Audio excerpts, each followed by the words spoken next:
what's happening? We are down a bit today. Not much. I mean, the Dow's down nothing, 0.18. It's hard to get used to if you're an older trader, because you hear the Dow's down 100 and you go, oh, Dow's down 100, but 100's like 1/3% now for the Dow. So it's really kind of meaningless. Not even 1/4% for the Dow is down 100. S&P is down 1/4%. The NASDAQ is down 0.75, almost 1%. The Russell's down also 0.7. So the Russell and the NASDAQ, but watch that 2,000 line on the Russell, and that's what we were talking about today. Always look to see if the dollar made a big move. If the dollar didn't make a big move, then the index moves are more genuine because the dollar is not affecting them, and clearly it's been flat since yesterday.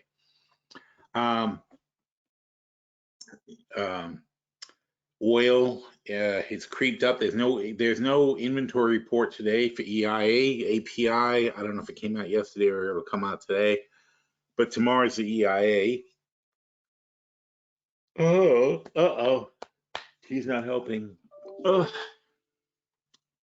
I woke up in the middle of the night and I couldn't get back to sleep, and then I got back to sleep finally, but certainly not good. So natural gas popped back up. We missed our chance to jump in there at 150 something, but we'll see. We'll see how it goes. NYCB still down at 450. Gold still over 2,000. Silver 2284, 2250 gets interesting as a buy. We'll see how that goes. Today though, we are focused on the Russell. So let's take a look at that and where that is. And why am I concerned about the Russell? Well, here's the futures for the Russell. That's the monthly chart. Okay, so we bursted up from from early 2020. We had that big crash, but then we bursted up from basically 1,100, or I'm sorry, from 1,000 all the way to 2,400. But really 1,000, we ripped up to 2,000. That's double an index in that short of a time frame, in less than a year. And then it kept going, went to 2,200, and we weren't even done there, and we started moving toward 24, as if, excuse me, all of these people who bought the Russell stock from 2020, from basically for the entire decade, basically for the entire century, for 20 years, all these people were drastically wrong, and these stocks were worth much, much, much more than you thought. And that's not really true. There's something to the quote wisdom of the crowds, and when you see a very long embedded trends that are fairly slow and consistent like this, and most of the indexes are like that, the NASDAQ, the S&P, everybody's just gone crazy recently. And all of a sudden, they decided that they would bid stocks up to a high thing. Now, why is that? It's because the multiples of the stocks have gone up. The stocks in these indexes have gone up a lot.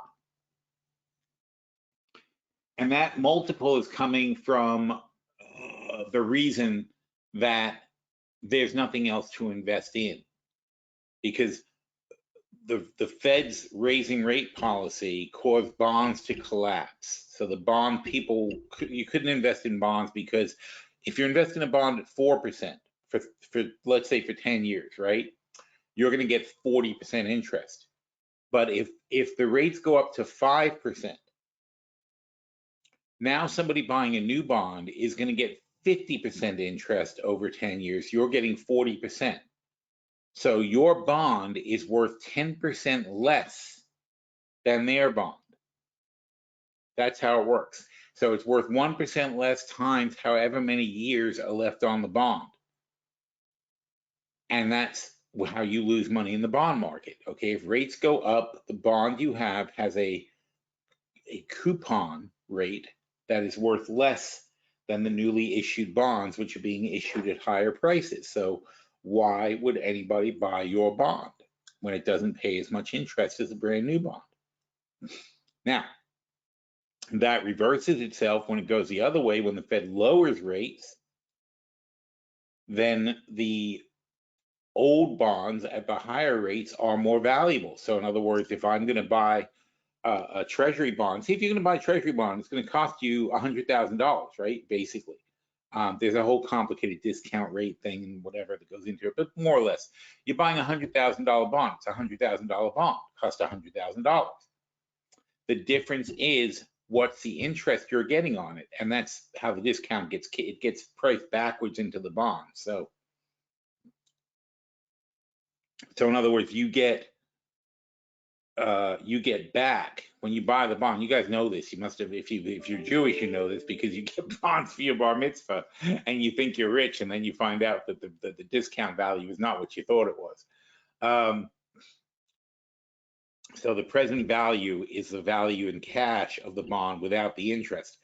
The interest accrues into the bond. So you don't nobody pays you the interest every year. It's that the interest accumulates over time and becomes the value of the bond at maturity. The bond is worth $100,000, but you bought, to be really simple, if it's a 5% bond for 10 years, right? That's 50%. So you're buying the bond for 50% less. So you're buying the bond for, $50,000 instead of $100,000, and then the rest is interest that accumulates over time. There's some formula like that that makes it work. Now, so therefore, if you are buying a 4% bond, you're going to pay $60,000, not $50,000, because you're only getting 4% interest. And I'm making those numbers up, but roughly. So when rates start going down, your 5% bond becomes worth than a brand new 4% bond, and therefore your bond is more valuable. And now you've made money in the bond market. So if somebody wants to, so people would rather buy your old bond than buy a new bond, but still you're going to get paid effectively the rate you expect to get. The real killer is for the bond people is when you own a bond and the interest rates go down. I'm sorry, when the interest rates go up and new bonds are worth more than your bond. Nobody wants your bond. So you have to sell your bond at a discount. So that's, a huge portion of money in the world goes into bonds. Another huge portion of the market of the money in the world goes into housing. Housing also killed by higher rates, because you don't buy a house, you buy a mortgage. So in other words, if I buy, let's see, mortgage calculator.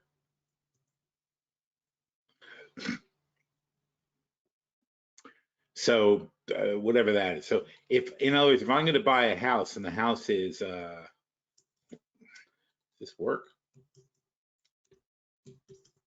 Ugh. Delete. Okay. So if I'm going to buy a $400,000 home, paying $3,000 a month at 8%, if it's 5%, instead, I'm paying 2,113. All right. So let's say that all I could afford, it was 2,113 a month, plus his taxes and whatever, the mortgage portion. So let's say I could afford 2,113 a month. When it goes up, when the rate goes up to 3% from where it was, now it's 2,813. So basically, I still have 2,100. I have to keep playing with the number, and I can only afford a $300,000 loan. I can't afford a $400,000 loan. Very simple, right? I can still afford the mortgage payment of 21 whatever. I cannot afford to just put 100,000 more into the house. That's going to cost me, if we go back to 4, it's going to cost me what, like $700 I don't have. Yeah, $700 I don't have. So you're not buying, when you go to buy a home, where most people go to buy a home, they're not buying the home price, they're buying the mortgage cost, and that's what matters. Now, there's other factors. Property taxes are also going up. School taxes going up, because unlike the federal government, the local governments have to balance their budgets. And the way they balance their budgets is by deciding what the property taxes are going to be. Also state sales tax, things like that. But the real variable is what they're going to charge for property taxes and school taxes. And those all figure into the payments somebody's making when they decide whether they can afford your house or not. So given that rates have gone, and they've actually increased much more than this, rates have really gone from basically 2.8%, which was, oh, you don't even want to think about it. I mean, people on a $300,000 mortgage were paying $1,200 a month. At 7.8%, which is where it is now, that 300,000 mortgage is double. It's 1,000 more. If people want to get back to $1,200 a month, they probably got to go to it's below 200,000. So basically, they can afford 50% less home than they could before. But the home prices haven't dropped 50% yet. This is what happened back in 2008. The home prices did drop 50% and people started buying them again. It's very, because of the rise in school taxes and property taxes as well, it's going to be very hard for homeowners to find a price that people can afford. So instead, nobody's moving. And it's the same problem for you when you sell the house. You sell the house, and even if you sell it for the crazy price that it was when the interest rates were low, you can't afford a new house because the new houses are all insane and the new mortgage prices are insane. You walk away from your lovely 3% mortgage, and now you have to take a 7% mortgage, and now you're going to choke on the new rates and the new taxes and everything else. So people are effectively stuck in their homes, and that money isn't moving. So, the bank's made a loan, and ideally, the bank's loan is released back to the bank when the new buyer comes in, and pays off the mortgage, but that's not happening. So the banks aren't rolling over their loans. The money is stuck in the houses. The houses aren't turning over. We have very low housing turnover. Builders can't build new houses because the cost of materials has gone up, and the same issue for purchasing a home is applying to the builders. So that's a lot of stuff. At the same time, so what are you going to invest in? You can't invest in bonds. You can't invest in real estate. Those are the two cornerstones. Now you have, what else are you going to put your investment money into? You're going to put it into commodities. Commodities have not been a particularly steady payoff in the last decades, and otherwise, what are you going to be looking at? Then people are going to be investing in either like a business, or they're going to invest in the markets, which is essentially investing in the business too. Technically, you're buying a very small portion of somebody's company. That's why a lot of money is on the sidelines in cash right now, because people don't know what to do with themselves. But the banks' rates are not keeping up with inflation, so people have to do something with their money. They can't just let it sit in the bank either, because it's not paying you enough interest. You're guaranteeing that you're losing money. If you're getting 3% from the bank and inflation is 5%, you're losing 2% a year of your money. This is why people pay asset managers to handle their money, because you got to do something with it to stay ahead of inflation. You can't just sit around on your money. That's not a winning strategy either. All right, so it's a lot of things that we have to consider in these equations, and it's not just us. I'm sorry. So the bottom line is, this is why money is going into the markets for the last bunch of years. As inflation creeps up, people are basically forced to gamble.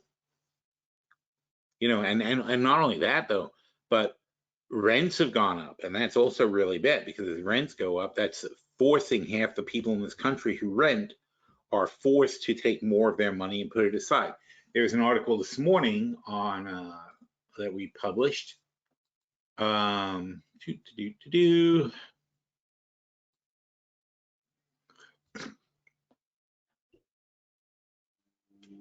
Where? Oh, am I not logged in as an admin? Is that what's going on?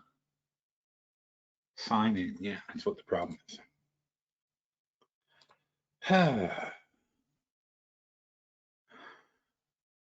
WP, add a new post. I don't really want to add a new post, but that seems to be how it works. List Phil's posts. Maybe that'll sign me in. Yep.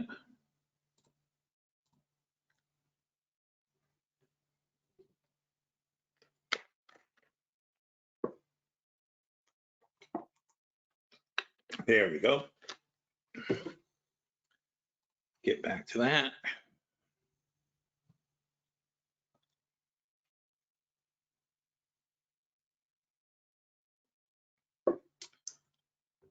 So there was an article today, and it was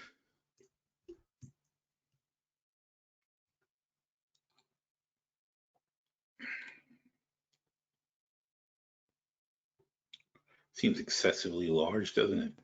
Oh, I didn't know that picture was going to move. That freaked me out.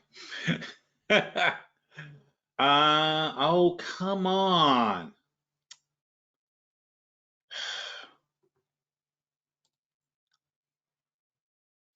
That's me.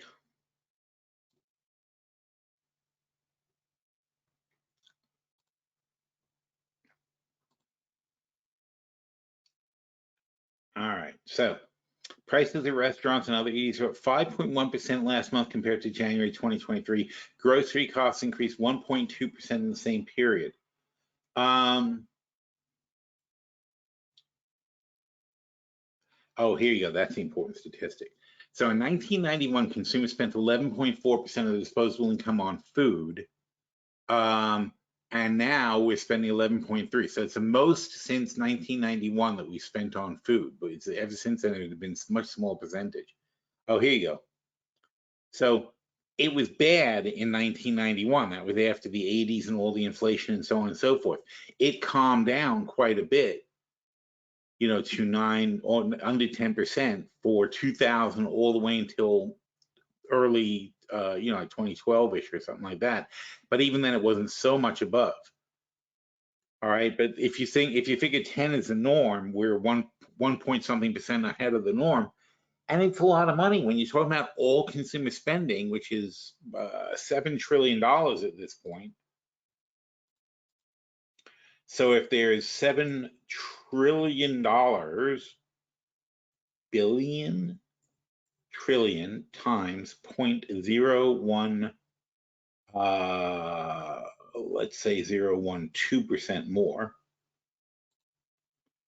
that's $84 billion from consumers is going on food, more than usual. So then you divide that by 330 million people, and that's $2,500 per person, man, woman, child in your family, $2,500 per person more on food per year.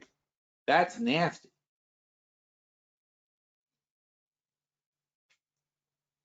See, and that's why, you know, you read these statistics and you might say to yourself, oh, it's not this, or it's not so bad, or it doesn't sound so tough, whatever. You have to always do the math. You have to do the math and figure out, like, okay, what does this really mean? What's the actual number here?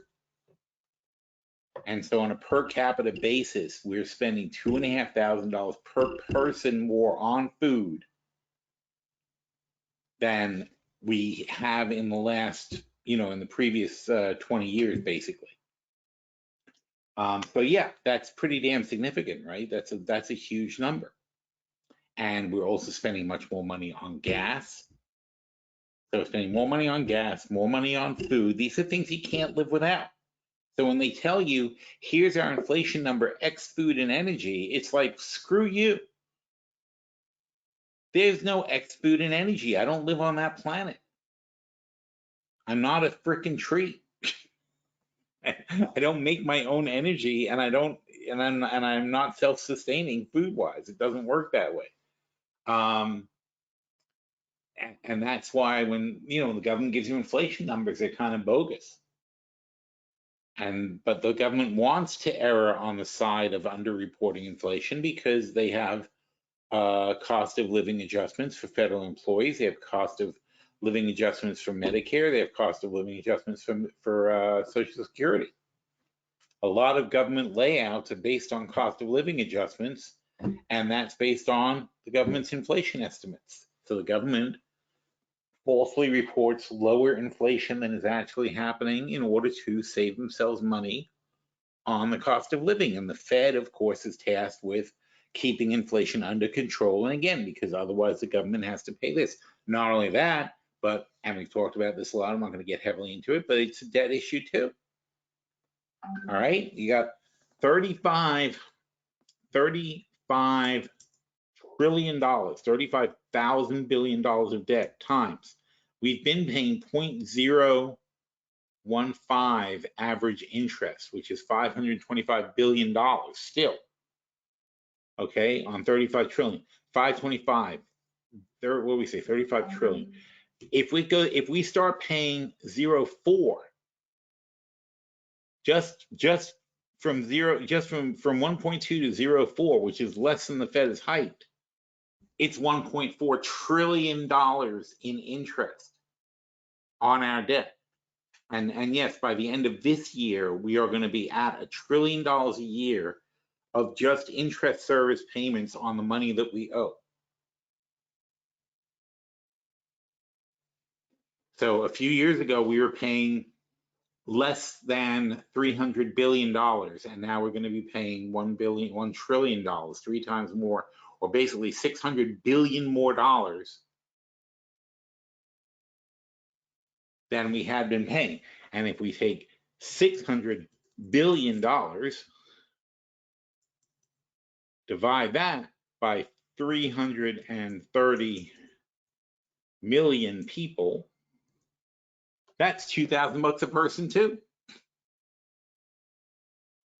That's just paying the debt. $2,000 for you, for your wife, for your kids. $2,000 each to pay the interest on the government's debt this year.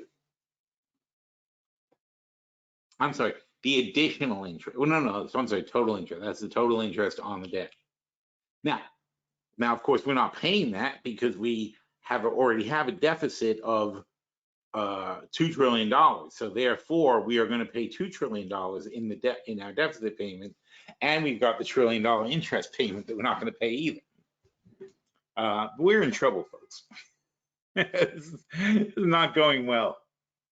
But anyway, food. Let's start at the very beginning. Too much money being spent on food. We don't have it. It's eating into our disposable income at a massive rate. So 12% of our total disposable income is going on food. And energy is taking up a huge portion. And then you've got the rising cost of medical care, the rising cost of college, the rising cost of housing. These are just, a few items where you can just imagine in your head, like, how is this adding up, right?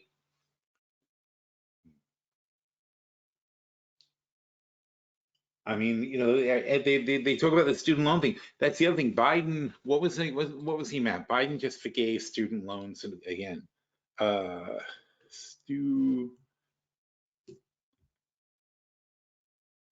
Student loan forgiveness. All right, 1.2 billion in student debt for 150,000 borrowers. Sounds like a lot, right? But 1.2 billion divided by 150,000, it's only $8,000 a person. I would have been thrilled when I went to college. I only paid about $8,500 a year for my school. But that was in the 1980s, mid 80s, early 80s, sorry, early 80s. I graduated in 85. That was in the early 80s. For my kids, at $75,000 a year, do you think, if Biden tells me my kids are going to get $8,000 off, and my kids didn't borrow, I saved up. So I mean, they didn't even borrow the money, so that's not going to help me at all. But even so, $8,000, I'm like, okay. It's like, where's the rest? That'll pay for that. That will not even pay for the dorm.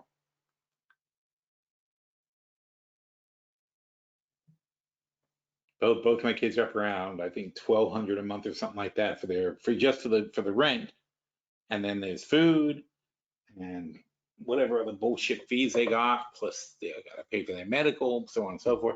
I mean, Jesus Christ. And people are saying, "Oh my God, we're gonna, what are we, communists, giving people back $8,000 on their education?" It's crazy, and that goes back to the whole concept of class mobility, right? If you're not going to help people go to college, and you're going to charge $50,000, or let's say $25,000 at a state school, right, for college, how is a regular person, from a working class family, gonna be able to afford to do this? They're gonna go into school, they're gonna borrow $100,000, they're gonna have to borrow basically all the money to pay for the school,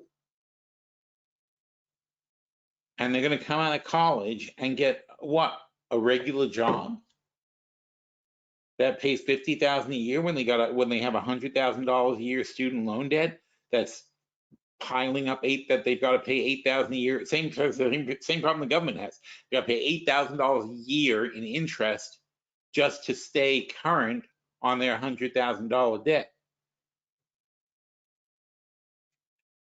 And these are people trying to start out in life. They're trying to buy a couch and a desk and a computer and a television and things like that you need to have, a refrigerator, a toaster.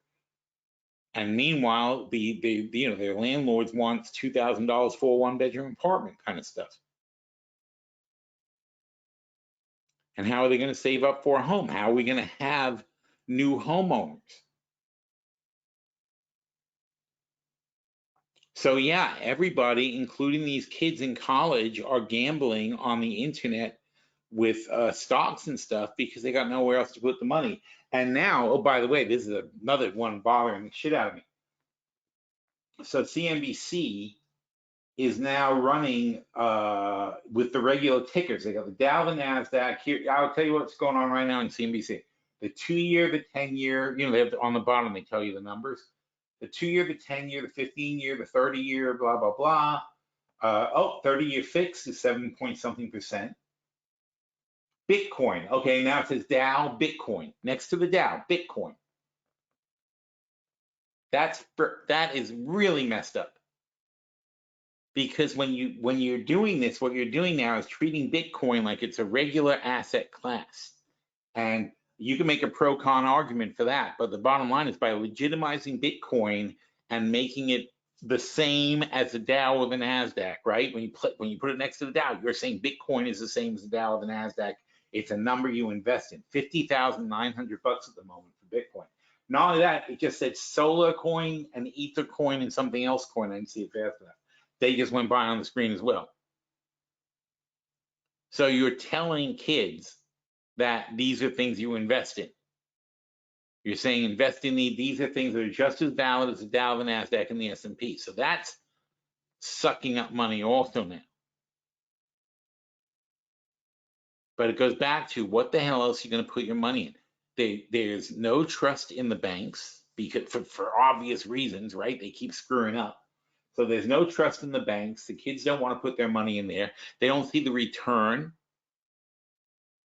A lot of you guys, I'm 60. I'll be 61 next month. I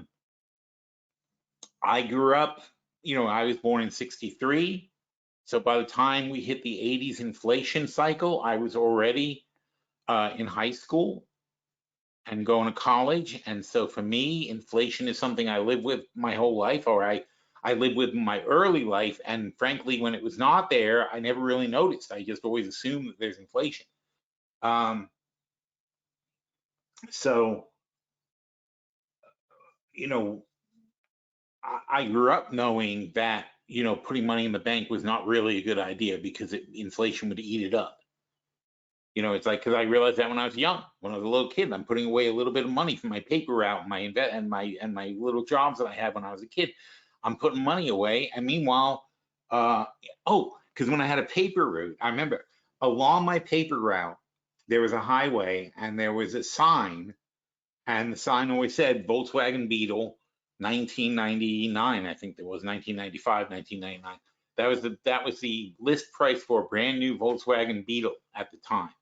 I was 10 years old, so it was 1973. That's when I started my paper route. And that was my goal. Being as a paper boy, that was exactly why I was doing it.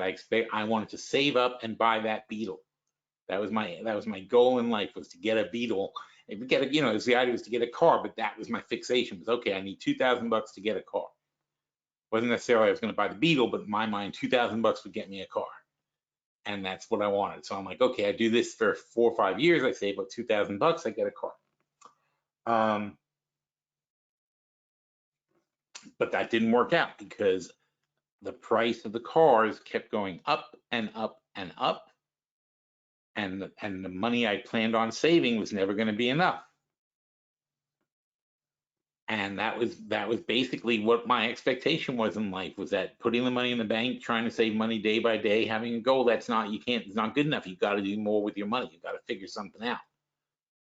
So that's a lot of what's going on now. But the thing is, where are people putting their money? They're putting their money into these cryptocurrencies, because I just had a cousin of mine came in from, he lives in Spain, and he trades crypto all the time. And he was telling me that, oh, he's got a good strategy. He reads, he reads all the rumor sites, and he just invests as soon as a rumor starts to trend. He watches what's trending. As soon as rumors start to trend about this coin or that coin going up, he buys it. And as soon as the trend starts peaking out within hours or days, he will get out and take his quick profit and look for the next thing that trends up and jump on that. He just gets in early and gets out early. And he does very well trading crypto like that. So you don't have to believe in crypto to trade crypto. But the thing is, you have to realize there's only 21 million Bitcoin total in the world. 21 million Bitcoin. So when you start advertising it on CNBC constantly next to the Dow, so basically almost as often as they show you the Dow, they're showing you Bitcoin now. And so when you're telling everybody who's in the investing world, I'm sure Bloomberg does something similar and Fox does something similar. When you're showing the investing world that Bitcoin is a viable alternative, if you can just get 21 million people to buy a Bitcoin and hold it, you will jack the price up through the roof. That's why it's now $50,000, because we're now telling people Bitcoin is something you should be investing in. That is all going to be a disaster down the road, but that doesn't mean it can't go to $100,000, $200,000, because if you start telling people that they should have a Bitcoin and there's only 21 million of them, soon people are going to be fighting for those last available Bitcoins, and it'll go up and up and up. And as long as it keeps going up and up and up, nobody's going to want to sell it until it gets ridiculous. What's ridiculous going to be? I don't know. I don't know what ridiculous is going to be. It's all ridiculous because it's not worth anything. You can't even transact with it. That's the problem, because it's not a fast thing. You can't quickly do a transaction of Bitcoin because it has to be tested and taken back and forth, and the algorithms have to work out, and so on and so forth, and these protocols. So you can't just go and buy gum with Bitcoin. El Salvador tried this. It doesn't work. It's much, much slower than using a credit card to engage in a Bitcoin transaction. There are the small Satoshi payments can be broken down in wallets and run through something like Coinbase, which is why we invest in Coinbase. And they can engage in small transactions, but large transactions, no. Verifying whole Bitcoins is very difficult. Satoshis are treated like, which are the components of Bitcoins, they're treated like a loose currency. But the actual Bitcoins themselves, which are supposed to be backing the Satoshis, no. That's the thing. I mean, look, the reality is, have you or anyone you know ever transacted with Bitcoin? Ever actually sat down and said, okay, I'll give you, I'm going to the movies, here's my Bitcoin. Something like that. I'm having dinner, here's my, do you take Bitcoin? It's just not a thing. It's not real money. And people are treating it like an investment. Now, you might say the same thing about gold and say, oh, well, you can't use gold as a regular currency either. You can't go to a restaurant and give somebody a gold coin and say, take it and give any value. That's true, but we did do that 200, 300, 400, 1,000 years ago. It's been done already. We stopped doing it. It's not that we can't do it. It's that we did it and we found a better way. And that better way is currency. Currency is better than gold. Currency is better than Bitcoin. And currency includes credit card transactions, which are backed by currency. We're able to instantly transact and instantly move money from your bank to a merchant, to add to a merchant processor. The merchant processor then promises a vendor they'll get paid. That's how that works. And now they're charging you like 4% if you use a credit card at a restaurant or and a lot of other places too. They're like charging you a penalty for using your credit cards, and and it's madness, because what are you gonna do? Go back to cash? That's that's a whole nother problem. But anyway, everything has got to be, you look at it in a sense of proportion. And so, you know, for the stock market, dollars are out of favor because we're not transacting with them. We're not buying houses. Nobody's going to the bank and demanding all these dollars. If we usually sell, 3 million houses a year, right? And now currently we're selling 1.4 million houses a year. Well, 1.4 million houses a year. All right, so that's minus 3 million is 1.6 million times $400,000 a house. That's $640 billion worth of houses that are not transacting, and that's $640 billion that's looking for somewhere to go other than into the housing market. So where's it going to go? The entire market cap of all the US markets is about $64 billion, 1/10.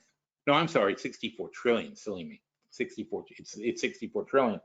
So that's where this money ends up going. It goes into the only place it can go. It's the only place it can fit, and that's going to be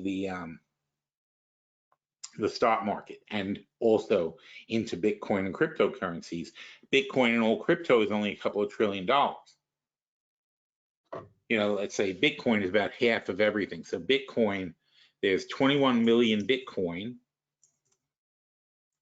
times 50,000, 1 trillion. Yeah. So Bitcoin itself is $1 trillion.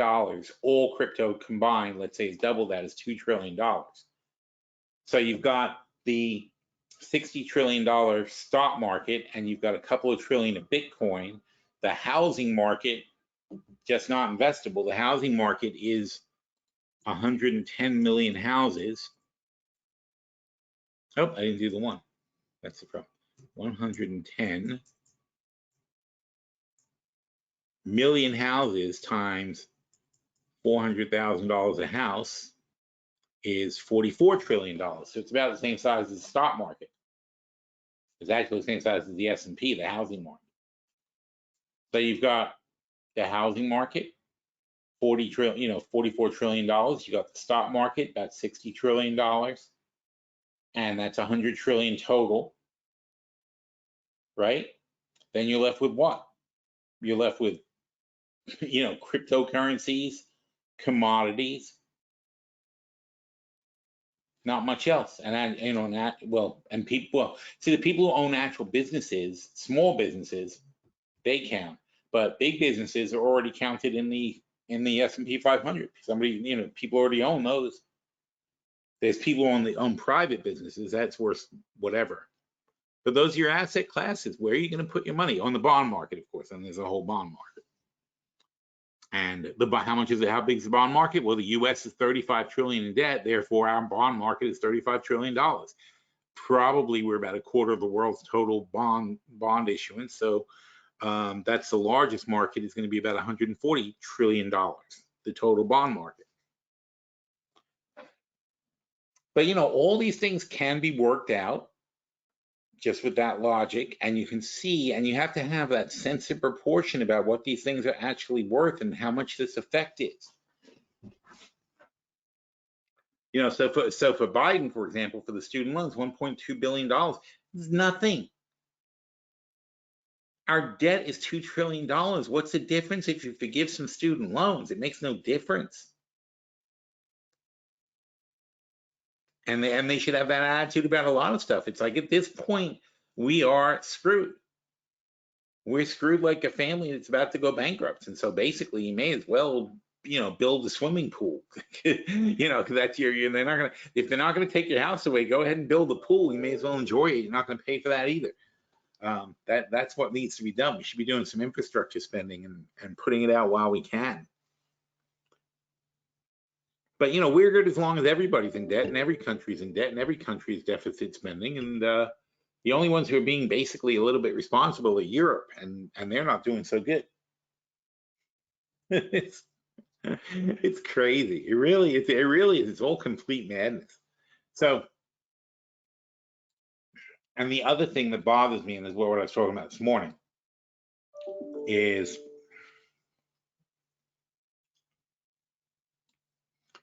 the Russell is underperforming. Oh, I have this here.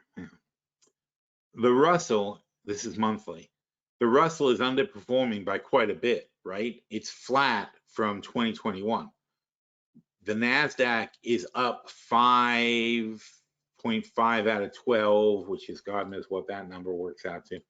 5.5 divided by 12, 45%. The S&P, where are we talking about? Wow.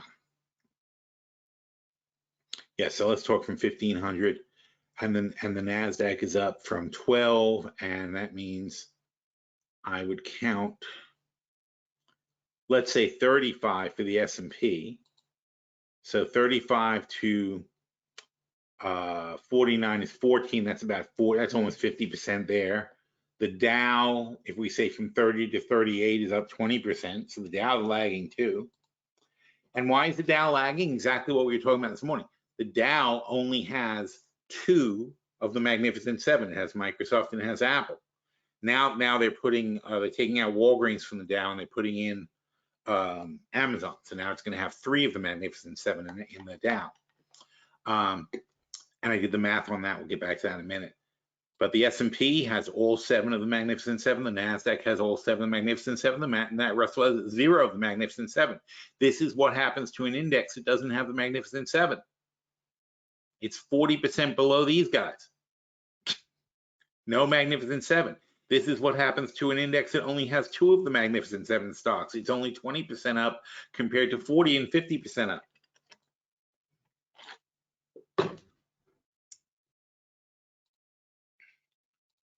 So, you know, our fates are extremely behind the Magnificent 7. The Russell has clearly been underperforming.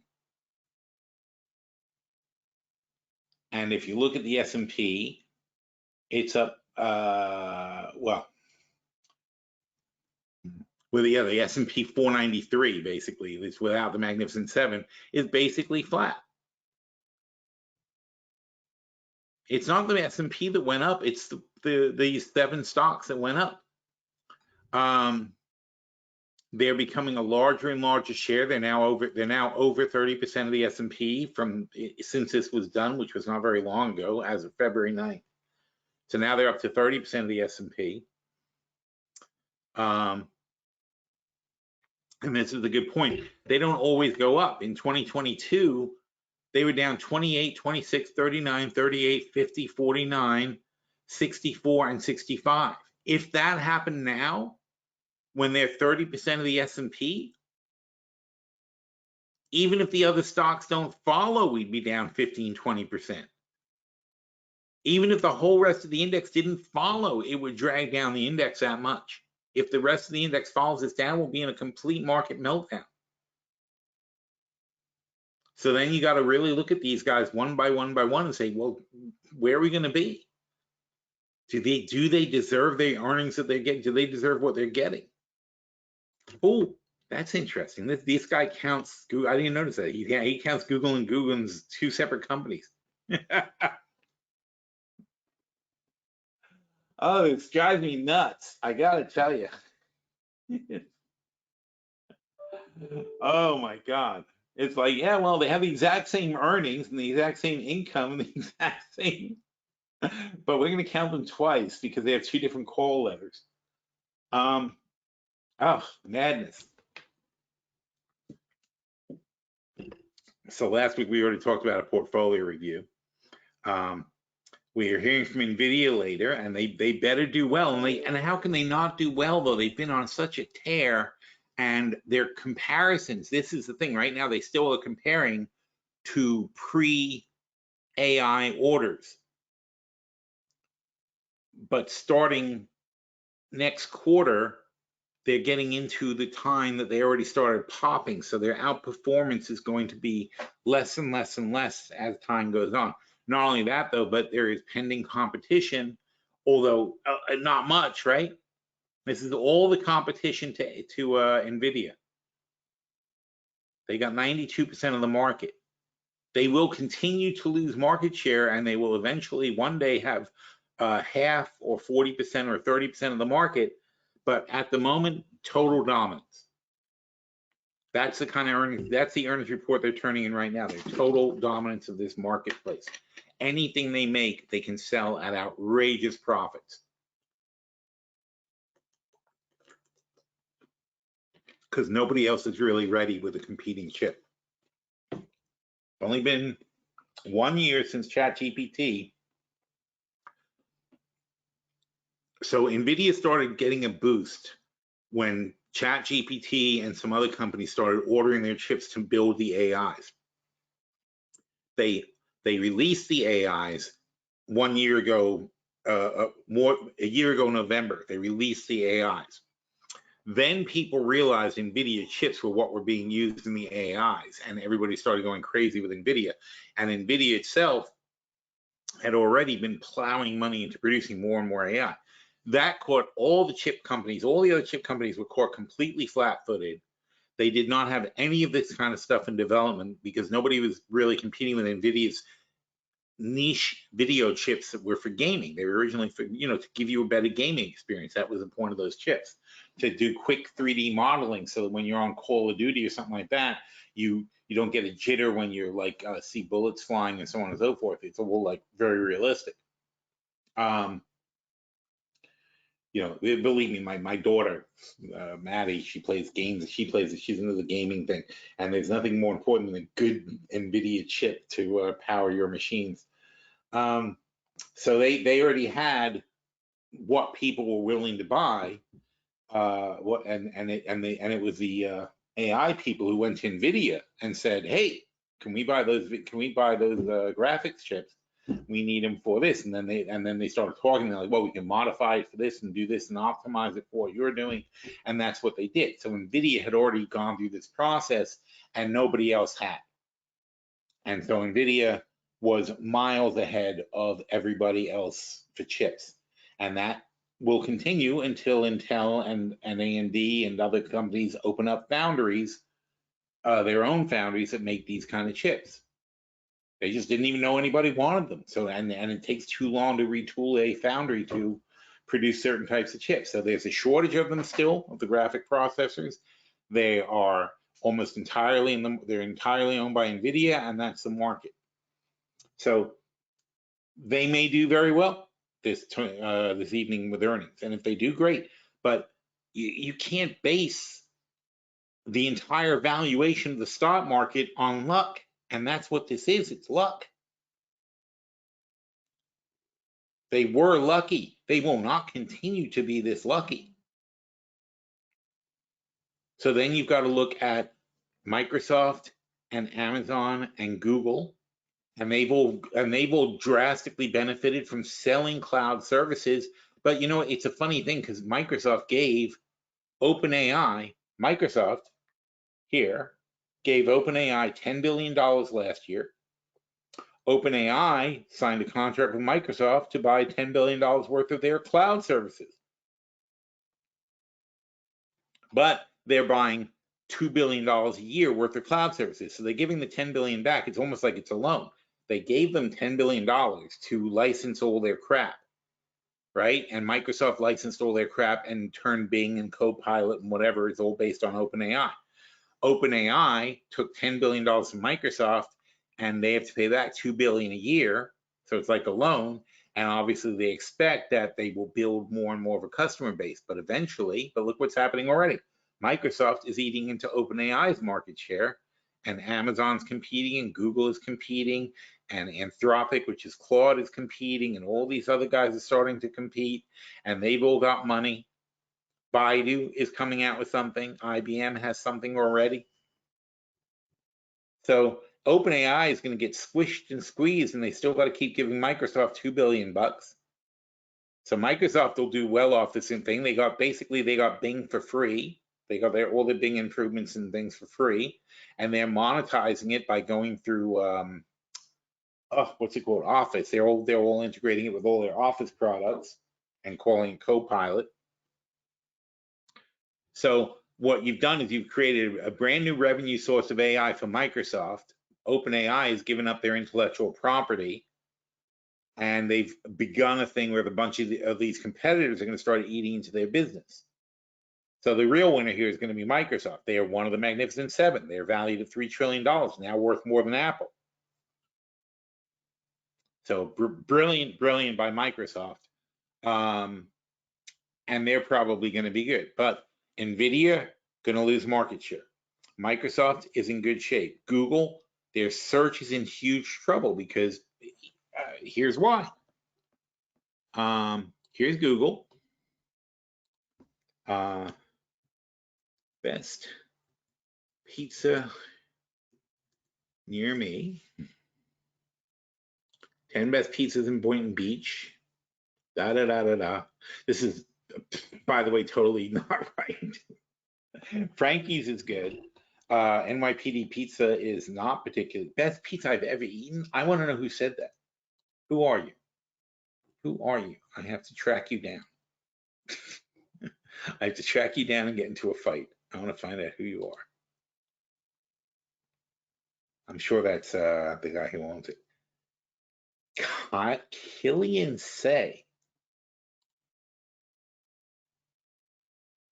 Killian Say.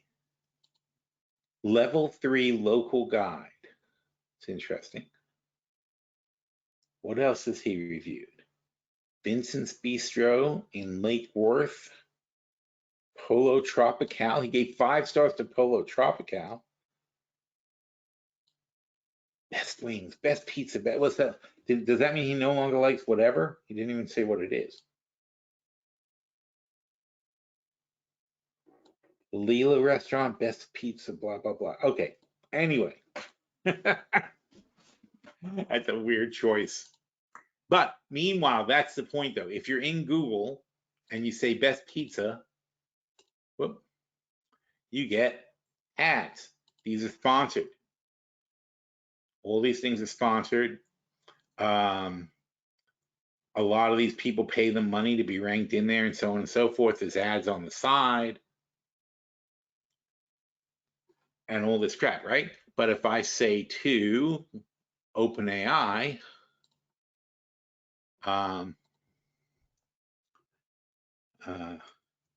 who has the best pizza in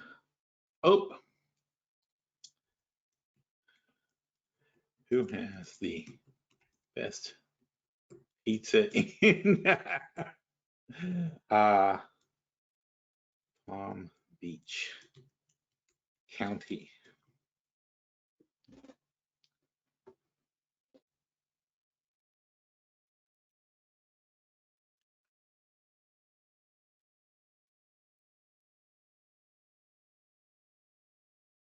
I don't know any of these places.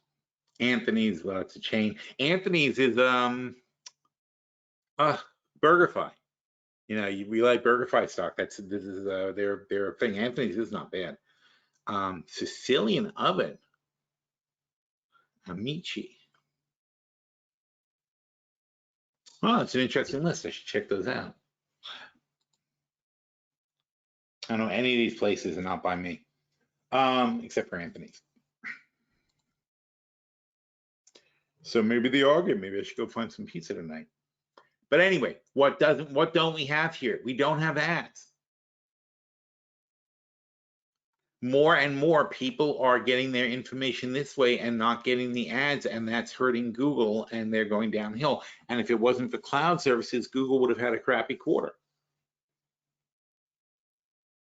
And AI right now is fairly inaccurate, but as AI gets more and more accurate and people start trusting it the way they trust Google, then that's going to go out the window. Also, by the way, it's much harder for Google to be accurate because Google relies on the web to be accurate, and now the web is filled up with nonsense from AI.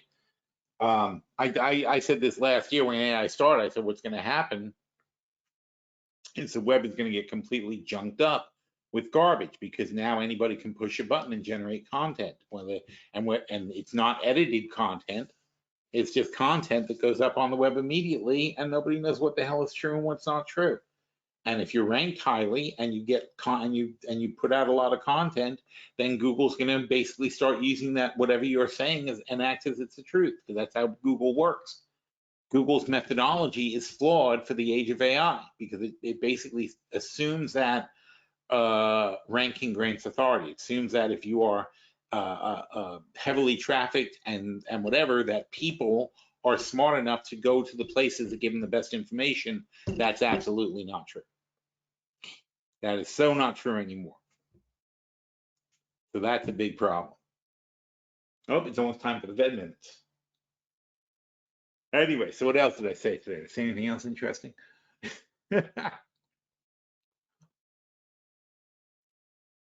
Oh yeah, so I was pointing out with the dot-com bubble. If you think about it, right? I mean, right now you've got these companies. So we're talking about all these companies here, and saying, oh yeah, you got Anthropic and A12 and Cohere and Alpha this and that and Baidu, all these guys are getting into AI, and we should all invest in AI, blah blah blah. But 20 years ago, it was AOL, WorldCom, Excite, Netscape, InfoSeek, Yahoo, Lycos. Yes, Google kind of existed around that time they came along. Amazon kind of existed that time they came along. The Webvan was a bigger thing than Amazon, and there's a thing called Books A Million. The Amazon and Google came a bit later in the game than these guys, and Alta Vista, DoubleClick, they all died.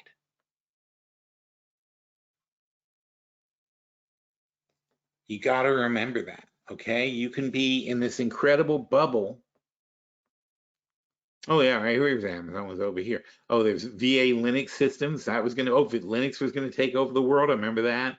The globe.com goes public, saw 600% in a day. How's your globe stock? Here's Amazon, here's Yahoo.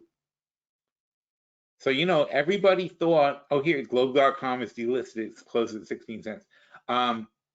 We're here. We're very likely here, or most here in the AI boom, and AI is going to keep carrying things forward quite a lot. Certainly for the Magnificent Seven, the stocks are really benefiting from it, but what about the rest of the thing?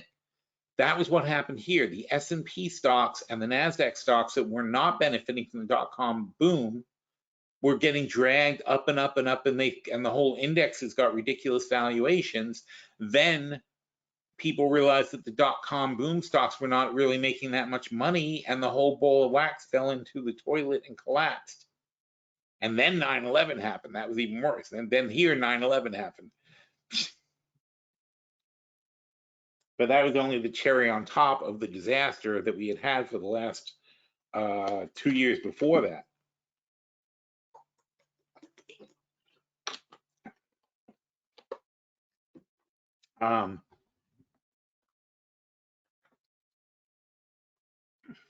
Google goes public 2004. Yeah, see, that was a long time later.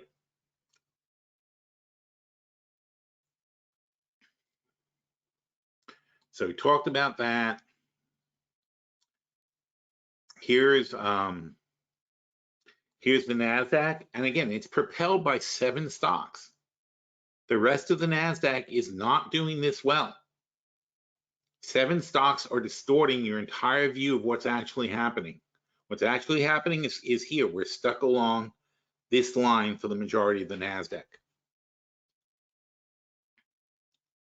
But that's complicated. I mean, it'd be great if you could easily extract these stocks and the 7 stocks and see what it's doing, but that's a lot of work and people aren't doing it.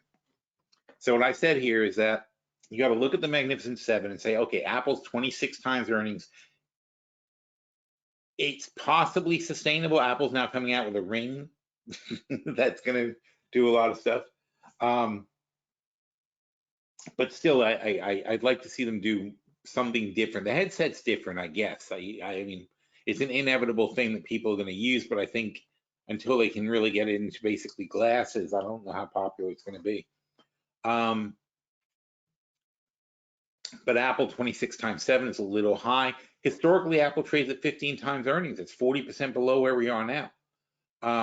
Microsoft 31 times earnings is too much. Even as great as Microsoft is and as on the ball Microsoft is, it's too much. Amazon 40 times earnings, that doesn't make any sense. It's all web services. It's all the growth. This boost to the web services and the cloud infrastructure from AI is driving Amazon up. Google, as I said, they're only trading at 20 times because I'm not the only one that's worried that this AI is going to hurt them more than it helps them. How are they going to recapture the money that they get? And you say, oh, well, they're going to charge for what do they call it now? Gemini.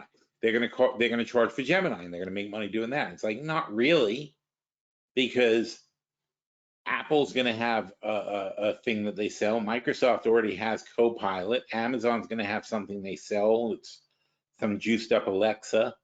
Then you've got Claude, and you've got OpenAI's versions. So Amazon's only going to be Google's not going to be an also-ran in this market. They're not going to be the dominant player.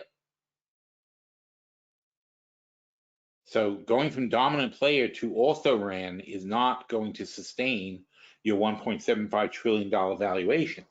Tesla already is dealing with the fact that they're just a car company, man. Car companies trade at 15 times earnings, not 60 times earnings, and Tesla is not going to be able to justify the 60 times earnings. NVIDIA, 30 times forward earnings, 30 times projected forward earnings. If all goes well, then I wouldn't argue that valuation if they hit their numbers. But again, they're going to get a lot of competition too, and maybe they'll have to drop back as well. And then Meta, they're benefiting. Meta's almost exactly in the right place. They're doing the right things and being in the right place. Not crazy valued because they fell very much out of favor last year when they spent a fortune to get in the right place. So God bless them. It was like a great pivot and a great strategy. But this is 12.76 trillion out of the $24 trillion NASDAQ are these stocks. And I didn't even count Google twice. In the S&P, it's out of 4.45 trillion, so 28% of the S&P 500. And again, not counting Google twice, and it should count Google twice, really, still comes out to 28%. In the Dow, it's 1.7 trillion of the Dow, but now we're adding, adding Amazon's 1.7 trillion to Microsoft and Apple gives you 7.5 trillion of the $14 trillion Dow. 50%, more than 50% of the Dow is now Magnificent Seven stocks also. All these indexes in there are becoming meaningless. It's I used to call NASDAQ the Apple DAC because it really was all about Apple. It was the only stock that mattered in the NASDAQ. So now, even though Microsoft is caught up, you still have this intense concentration of a few stocks that are completely driving the index. Nothing else matters. Doesn't matter what these other companies do. It's pointless. It matters what these 7 companies do. And Tesla should barely be in the group. It's more like 6. But if you count Google twice, then it's 7 again. That's what it's all about, these stocks and whether or not they can justify the numbers that you have here. But when they turn out of favor, there is no saving this market. So we have to watch these guys like a hawk and decide when they're in favor and when they're not in favor. All right, see if I got a question before we look at the Fed. Oh, I guess that's a pizza. Andrew says Rustica in Key West. Well, that's not Palm Beach County. That's a long way to go for pizza. Have you ever been? All right, I have a side conversation. There is this Italian place. I don't know the name of it, but in Key West, not where the main part of town is, but on the same road, but way far down that road. There's an Italian place that's like a house, and there's a couple runs it, and it's in a little place, and oh my God, is that good? I know I should know the name because I go there every time I go to Key West, but it is the most kick-ass gourmet Italian food. I love that place, and I don't know the name of it. That's my favorite thing, and I've never tried their pizza because their food is just too freaking good to not order it. I love that place, and I like the people who. No, it's not Rustica.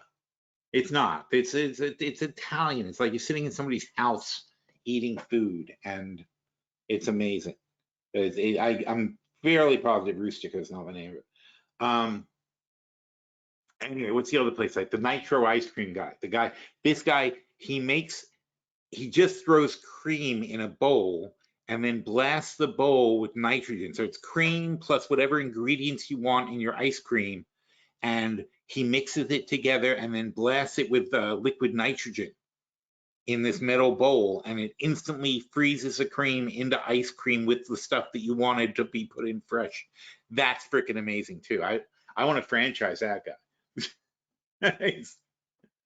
That's a very, very cool concept in Key West. So two good things in Key West that I really like a lot. Anyway, where were we? Oh yes, the Fed. Yes, all right, Fed. FOMC.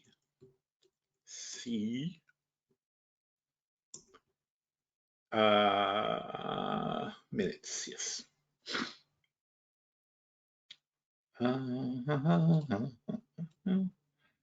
Federal Reserve meeting calendars and information. So this is their statement minutes. All right, but it doesn't do us any good if we don't compare it to something. Well, let's just take a look. We don't need an AI for this, do we, folks? Yes, we do. Oh, absolutely we do, because it's really long. Blah, blah, blah, blah, blah. Everybody attended. They took attendance. Oh, forget it. Yeah. AI is making me lazy. I'm not going to do this whole thing. All right.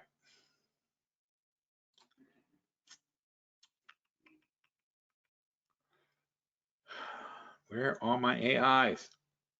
What are you? You are. Okay. Wait, this is a pizza discussion. Okay. Wait, what does this say? I made a to-do list in a chat GPT. Can you help? Unfortunately, I can't. Okay, I was looking for a past session thing. Okay. Oops. New topic. Here are the minutes of the last Fed meeting.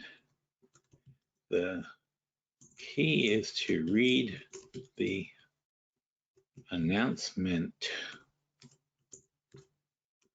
first at the end, and then read the minutes that led up to it and tell us what key thoughts went into the announcement. Please, let me be polite. All right, so now, dun, dun, dun, put it to window, Control A, Control C.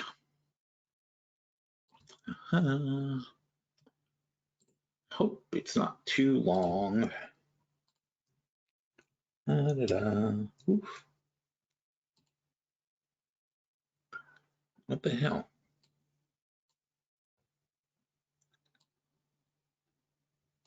Okay.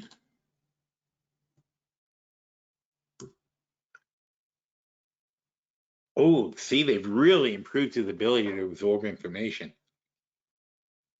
He was never able to do that before.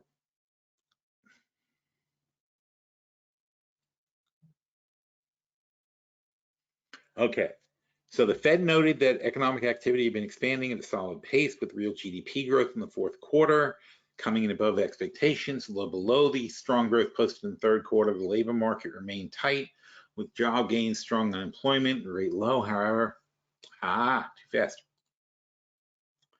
However, there are signs of demand and supply in the labor market moving into better balance. Inflation had eased over the past year, but remained above the committee's objective.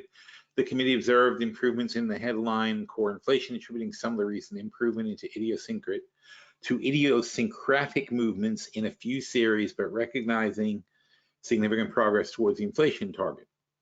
So that's interesting because that's as of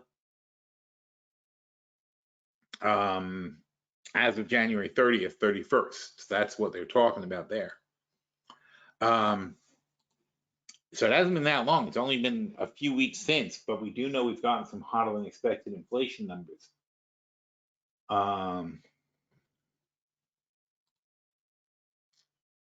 But these minutes seem to be taken well so far by the market.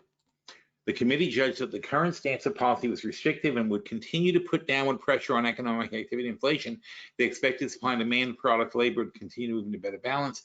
So, see, people are confused with their reaction to this because why would you bid up the indexes based on what they thought 3 weeks ago when the problem that we've had in the last few days is that what they thought 3 weeks ago turned out to be wrong?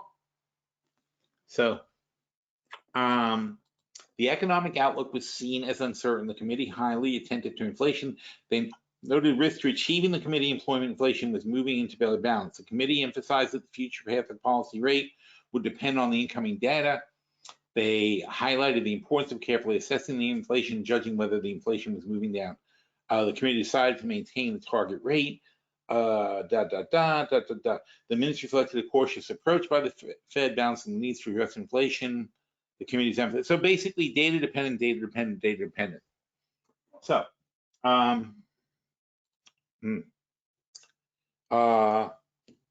since that meeting on Jan 31st,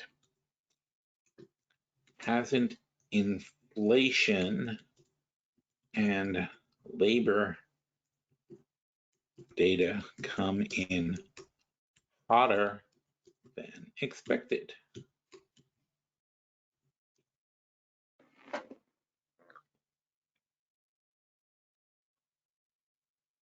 Here's the problem. If he doesn't go to the web, I don't trust his answer. Oh, there he goes. Okay. Got to be very careful about that. You got to make sure they're actually looking.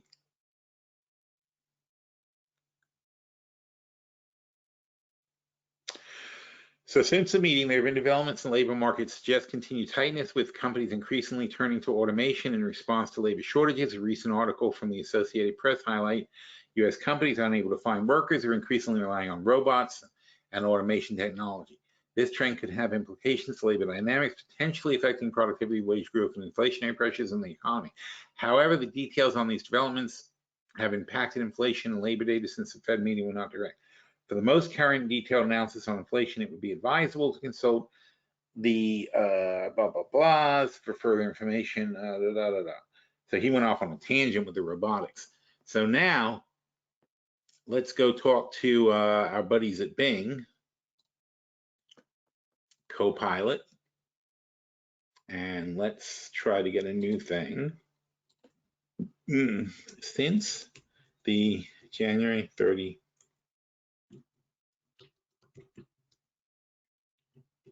Fed meeting, it's February 21, 2024. What kind of data releases have we had on inflation and jobs?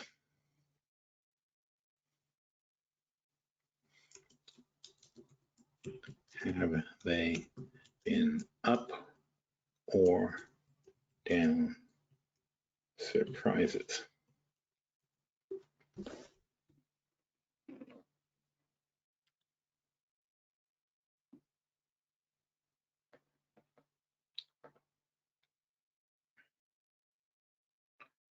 Okay, consumer price index rose by 3.1, smaller than December, but above the Fed's target.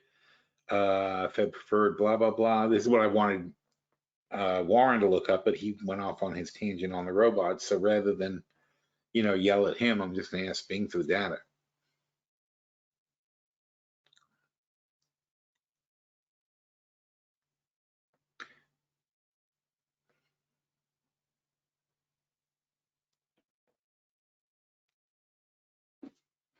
Okay. So now I'm going to copy that, and I'm going to say, Shellbot says,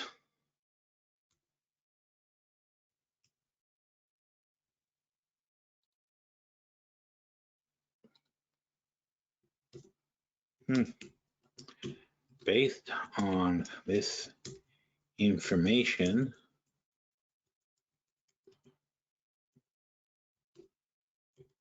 since the last meeting, what do you expect the Fed response to be, given what you see from their meeting notes? And whatever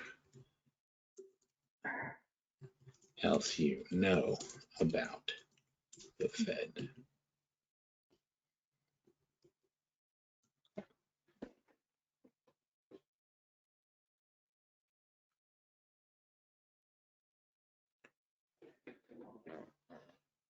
Okay.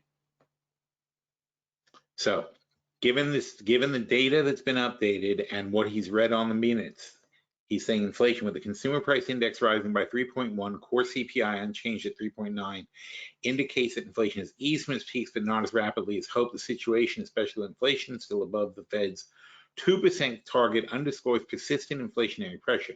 The Fed's preferred inflation measure, the PCE, also shows inflation above target, suggesting inflation remains a challenge. The labor market suggests continued tight but balanced market. The average payroll job gains and low unemployment rate of 3.7. Strong labor market. However, the moderation in job gains, normalized wage growth, along with an increase in labor force participation, indicate cooling pressures. This could potentially ease inflationary pressures from the labor market, aligning with the Fed's observations. Given these dynamics, the Federal Reserve's response will likely be to continue to be cautious and data dependent. The mixed signals, moderation in inflation and cooling, but strong labor market pose a complex challenge for the Fed. The primary goal remains to bring back while avoiding unnecessary.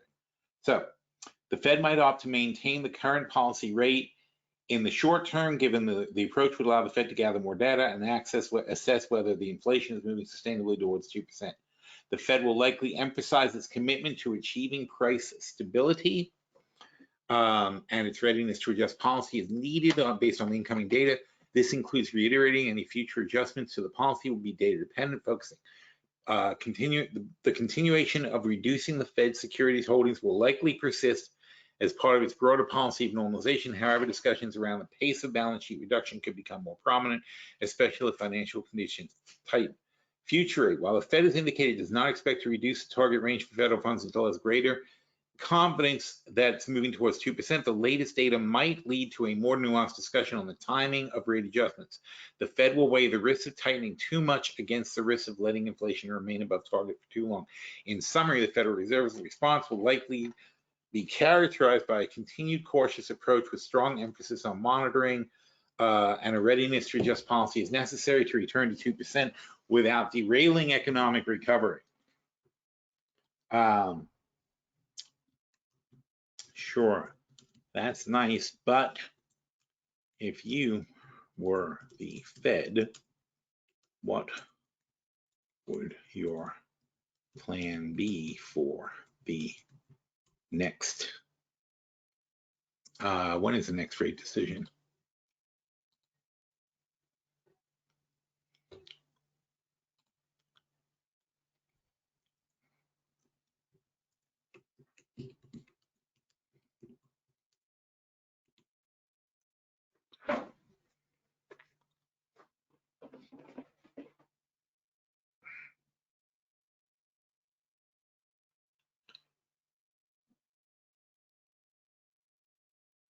So acknowledge inflation is moderated, but remains above, this would be fun to go back to actually, but remains above 2%, indicating ongoing vigilance. Highlight the continued strength of the labor market with emphasis on balancing supply and demand.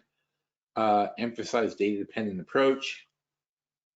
Reaffirm commitment to price stability.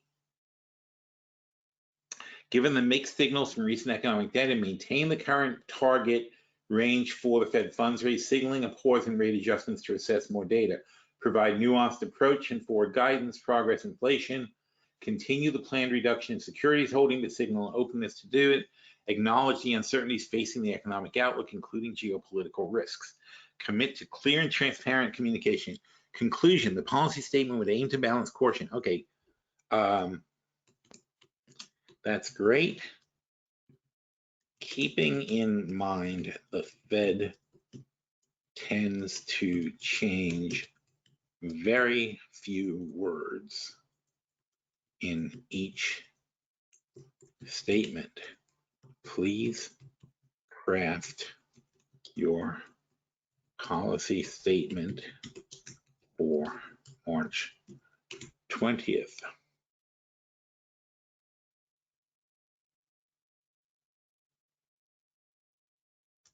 In the exact Fed style.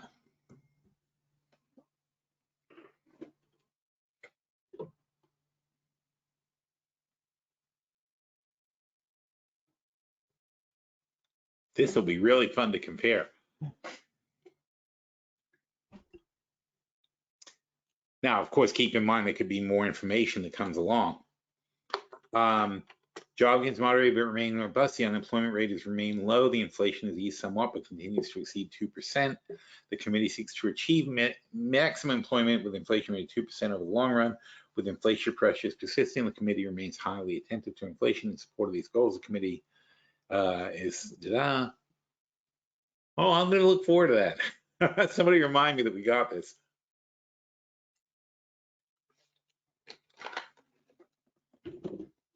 I don't know what he's calling it. Russell, is he calling this the Russell 2000 analysis? Is that the title of this thing?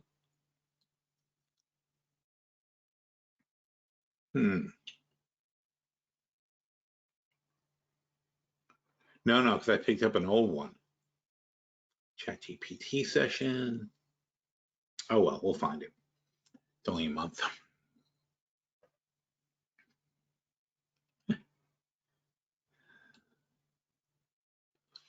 Okay, great. See if anybody has any comments. All right, now I'm going to find out what the name of that place is. Best Italian Key West. Belmar, 7 best Italians in Key West. Is it Trattoria? No. Nope. Nope.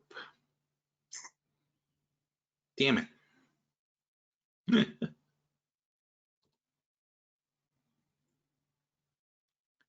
Antonius doesn't sound right. New York, La Trattoria in Old Town, Azora, Belmar.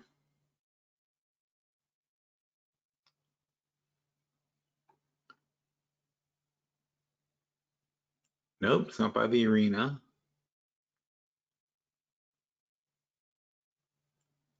Damn it.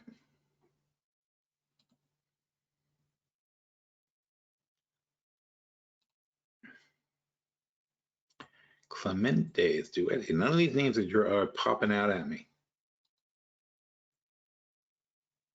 Rustica, Woodfire. No, definitely not Rustica. Antonia's. Let's see, they give me show places. 9 over 5. Manja, Virgilio's. Belmar, Angelina's. Hope they're not closed. I haven't been there in a long time. Oh, that would kill me. I like that place so much. It's not Caribbean. Doesn't look like that. It looks like a house. All right, I give up. Anyway, all right, so there we are. So the Fed minutes are not extremely helpful, and it's not helping the indexes either. Well, in fact, yeah, because there's just simply no way reading that there's going to be any easing in March, and if it's not going to be March, then we're into either May or June, and really. I mean, one more bad report. Oh, here you go. What are we getting tomorrow?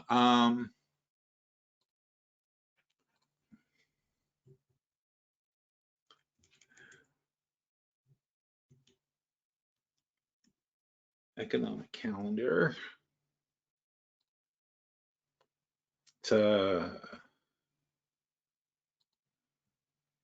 That's not helpful. Really? Trading view economic calendar. Somebody's got to have a decent economic calendar. Oh dear, look at all that stuff. All right, so tomorrow we're getting what? We're getting US. Here we go. We get retail sales, national activity, retail sales, PMI. That's what we're getting more. PMI. So that's not PCE though. That's different. Economic activity, BRIE. Briefing. There we go.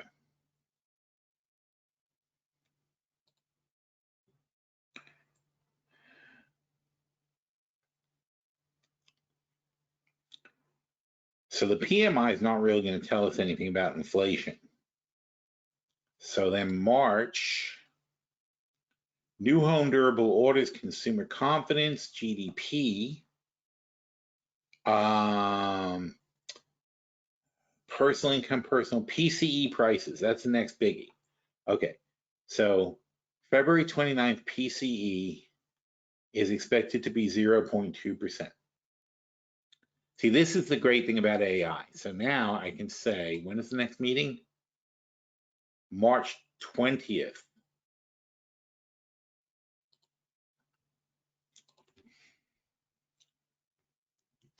On Feb 29th, next week, we get PCE and 0.2% is expected.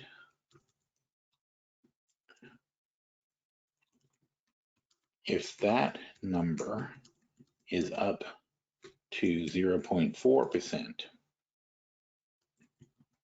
instead, would that make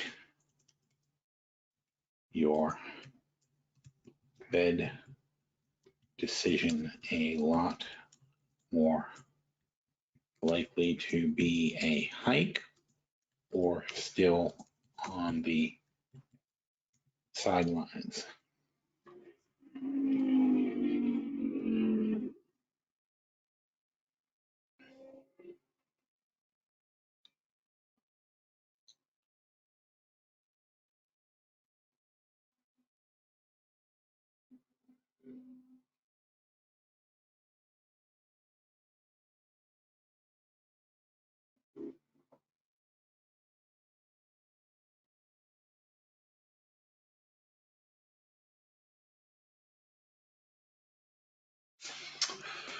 All right, so the most important thing here is he's saying the decision to hike rates remain on the sidelines would not solidify. Obviously, the Fed's approach is comprehensive, considering widely including labor market, wage growth, consumer spending, global developments. The Fed also assesses persistence of inflationary pressure and expected impact of previous policy actions, which have typically lagged the effects.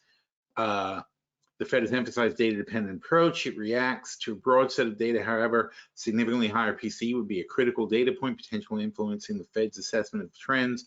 The Fed's communication following the release of higher than expected would be key. It would likely signal its concern. The financial markets react not just on the data, but on anticipated response to higher PCE could lead to adjustments in marketing, blah, blah, blah. PCE print would certainly intensify the debate within the Fed to regard the need for further policy tightening, whether it would directly lead to rate hike or immediately. Next meeting would depend on the for outlook.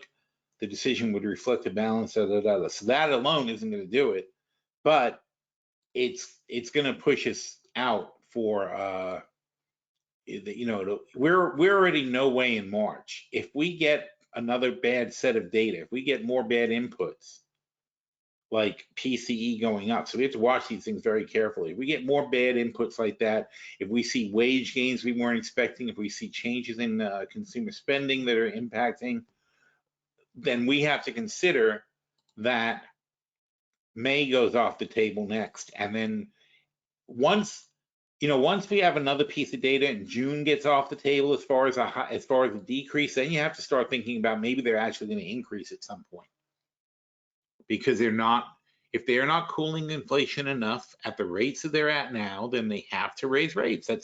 They only have the one tool, right? It's like you're on a train and you're going too fast and you're coming towards the end of the track. You've only got the brake. You can debate it all you want and say, should we apply the brake now? Should we apply the brake now? But you're getting closer and closer to the end of the track and you haven't applied the brake yet. You don't have other options. It's like your other options are silly. Like, should I crazy glue the tracks or something like that? It's not going to work. You have to look at the tool that you have at your disposal to make the change is really only raising rates. You could stop. The other thing they can do is stop. No, I'm sorry. They're already raising rates and they're already selling their, diminishing their balance sheet, but diminishing their balance sheet doesn't really help anything. That's not helping much, and it's frankly making it very complicated for the government to sell their own bonds. So no, on the whole, this is not a good thing, and we're seeing it in the market. They're actually coming a bit lower, and that's where we are. And that goes back to the other thing we talked about, which is the hedging. So last week, this is why we did this last week. We made a couple of adjustments.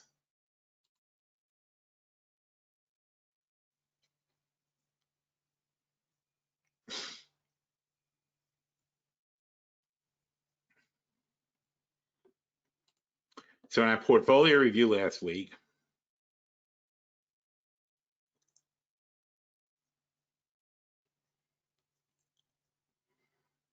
because look, the bottom line is it's exactly what I say right here at the beginning. In fact, at the beginning of our portfolio review, I'm setting the stage for where we are. We are overbought. This is overbought. There's no question. This is the most reliable overbought signal in the world, is the RSI, relative strength indicator. 70 is overbought. That's why there's no line above 70. 70 is overbought. You don't sustain that. You are overbought. This is indicating the MACD that you're overbought also. It's as high as it generally gets. It doesn't take much to send this back down. And where does it go back down to? Usually to the 50-day moving average. That will seem very catastrophic on the S&P. That's a 10% correction right there. That's a 20% correction. Those are your supports. This is not a support. There's no support here. This is an imaginary line. That's not support. It has to prove itself to be support. And it's not likely to do that if we start correcting. So anyway, we looked at our portfolios, and in the short-term portfolio, we made a couple of adjustments. Actually, we didn't. Oh yeah, I'm sorry, we did. So we had $300,000 worth of protection, and we made this adjustment to the SQQQ. All right, and that gave us. Did I do the math? I didn't do the math, but it gave us more protection anyway. To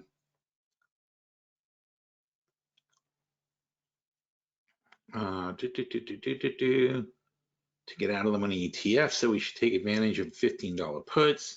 100 short puts leaves us 20,000 in the hole. Okay, anyway, so I don't think we did much to change that. So it's still about 300,000 in protection. We just did an adjustment, but here we moved up to $400,000 worth of protection,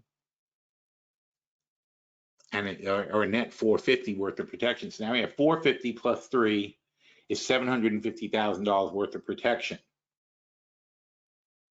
And that's great because 700, first of all, say if we have 700,000 worth of protection, we only started with $700,000. So effectively we can't lose. Even if our other portfolios get completely wiped out, we only started with $700,000. So we're good. Certainly we don't expect that. We expect a 20,000, if we get a 20% correction, we're going to collect the $700,000 or a portion of it, and we still have our stocks. And then we're going to hopefully at that point stabilize and move forward. That's our goal in this transaction. So that's what we're looking to do. We feel pretty comfortable with our hedges. We think we're in good shape, and we like our longs. So even if the market does correct, we're probably going to stick with the longs. I don't think we're going to be abandoning or bailing out just because the market turns down a bit. So that is where we're going to be, and we will see what the overall reaction is to this. This is, the bottom line is that people are still not pricing in the fact that the Fed is not going to be reversing their policy stance. You're going to have to play with the cards that we're being dealt right now.